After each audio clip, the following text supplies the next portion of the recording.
Finally, after a long absence, I'm going to be back into shooting videos, hopefully a bit more regularly.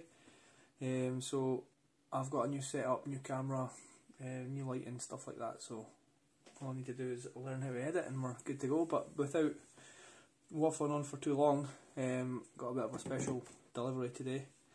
It's Kinetic's new Starfighter Luftwaffe edition. I've had a look inside the box, I've took all the plastic off, so we can just get straight into the sprues and you can see all the detail and stuff here, because it is pretty incredible. I'm pretty impressed with it, and I'm not worried about taking the plastic off because this isn't going to stay unbuilt for too long. Unlike most of the stuff that just ends up in the stash of doom, this is definitely going to get assembled. I might even start it right after this video, get the cockpit going and stuff like that, because I've been in a bit of an armour mood recently, and it was going to take something like this to break me out of it. So let's have a wee look around the box and I'll get it open for you. So a few features. You can, I'm not going to read it out to you, but you can pretty much either pause it or whatever. It's nice. It's got the tyres with the weighted tyres and stuff like that, and lots of nice textures in the cockpit and stuff. We'll look at that inside the box. So avionics bays and all that kind of stuff. You can open all them. I'll zoom that out a little bit so you see the instruction. If you just want to pause there on that, you can get a read at that description. I've got 3 variants, 2 of them from the same Jagdbombergeschwader company, 2 of them 34 and 1 from the Marine Fliegergeschwader 2. So I'll probably go with that one. I'm a sucker for marine stuff, I don't know. I think I'll go with that variant. Zoom back in there, that's better. It's a pretty tight box. Jeez, pretty sturdy box, good box. It's came all the way from China and there's not really any marks in it, so can't complain about that. So, first things first.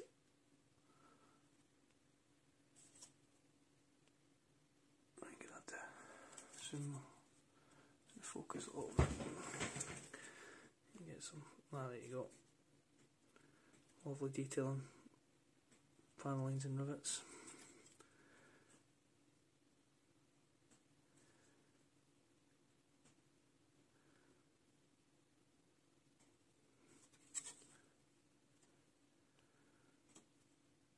Lots of fine detail.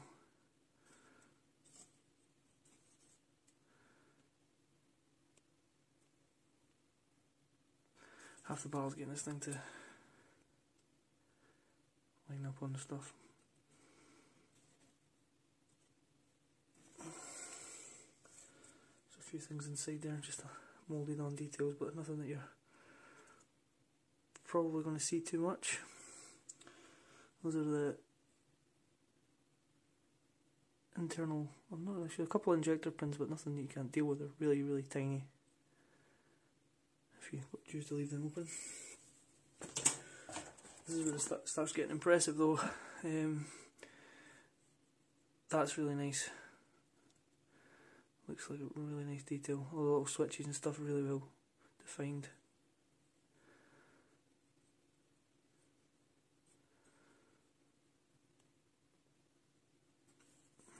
These things, I'll get rid of that and that might help the background. See all the wire and stuff like that, plumbing stuff kind of in the undercarriage bays. This is well done. Nice texture on that. On the dash. There's the wheels, 2-piece, weighted, front and rear.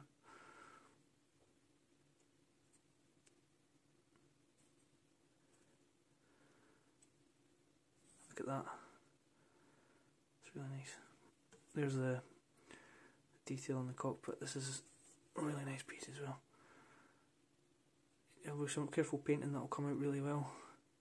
I haven't actually had a look at the decals yet to see if there's decals included for the dials, but to be honest, I prefer painting them myself, so we'll see how that turns out. And then what's the last one? And this is the armament and seats.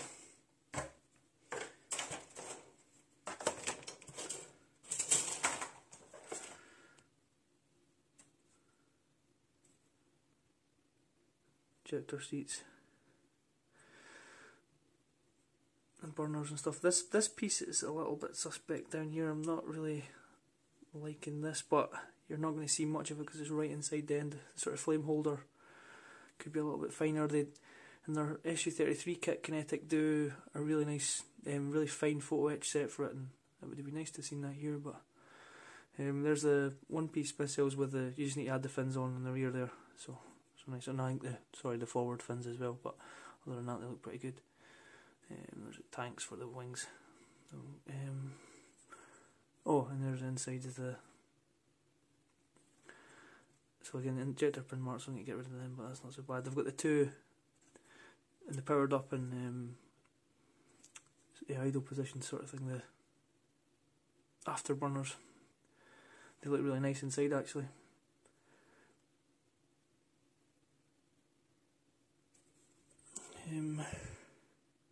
Well, that's pretty much the parts. There's not much to it, especially not some of the stuff I've been building recently. There's a lot of photo etch set, which is always nice to see for the seat belts, so that's good. Really adds it up. Decals are cartograph, so they'll be spot on. They look really good. And there doesn't seem to be anything for the dash, so it's all hand painting on there, I'm afraid. Not even the control panel has a decal, doesn't look like. Oh, it's alright, it's something you can either go aftermarket or you could, but painting up should look pretty nice, and it will avoid having those decals you get when the system's already powered up but you've got the thing parked, so I suppose you can have them lights out. The worst thing about Kinetic kits is the cheap quality instructions. I don't really know why they do this. Consider, I mean, I don't know if it's like recycled paper and they're trying to save the world, but then they send everything over in plastic bags, which doesn't really, it's a bit counterproductive, and it kind of ruins the sort of final finish. Considering all the box is really nice, like nice glossy box and like just really nice parts and stuff, and then they give you these kind of subpar instructions. I don't know. I say subpar. I mean, as long as they're clear enough and they work and there's nothing wrong. Is it me just being a bit too picky? I mean, Revell give you these really nice instructions now, and Tamiya instructions are always spot on. So I guess if I work my way through the kit and I find it's an issue, then I'll be right. But if it's doing the job, then why am I complaining? It's it looks pretty fairly clear and straightforward. At least it shows you what it's like once you've had it assembled. Looking at you, Kitty Hawk. Looking at you, Dragon. So that's good. You can kind of work your way through and actually see. It's got the colour callouts and stuff for your insides and whatnot. Even inside the nose, so that's cool. It looks pretty straightforward. I mean, it's basically just a missile that can turn with a control, isn't it? It doesn't explode, hopefully. So it's one hell of a strange looking fighter, that's for sure. There's a radar. I mean, that's pretty cool. If you wanted to display that open. I hear everyone talking about the Hasegawa kit, saying it's like a definitive Starfighter, but to be honest, for what I've seen of this, I don't know how good it can possibly be compared to this, because this looks pretty damn epic. Actually, that's a good point. Where on earth are the clear parts? Oh, well, panic stations, have I thrown them out?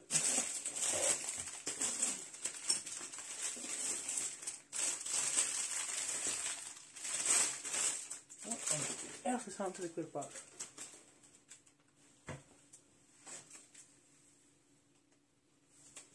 I'll be right back.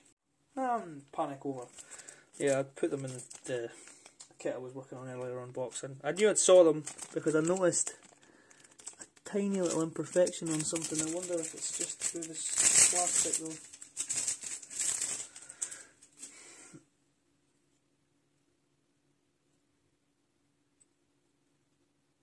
And there it is, just on the main screen, but it's nothing that can't be buffed out, to be honest. It's nothing serious. But yeah, they look nice. Fairly straightforward as well to mask up and stuff, so nothing technical there. Let's start flicking through these again. Wheel well bays. Again, if you want to pause in these frames and have a wee look through, feel free. This is air brakes, stuff, you display them open, partially open, close, cool. All the flaps can be displayed up and down. Wingtip, tank or missile launcher, different parts.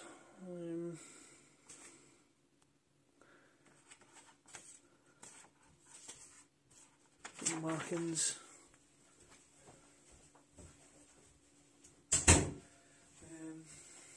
What else? Just there's not much of a loadout you can have on one of these things, so pretty straightforward. I'm not talking about a modern Russian bomber or anything like that. Yeah, this is where I really prefer it when there's at least a colour marking guide. I think it's cheap doing it this way. I much prefer a colour marking guide, but that's it. So, as I say, I just wanted to show you guys what that was all about. And panic was over with the clear parts, so that's always good. So yeah, I'm going to get this thing started. Well, thanks for watching anyway, guys. Cheers.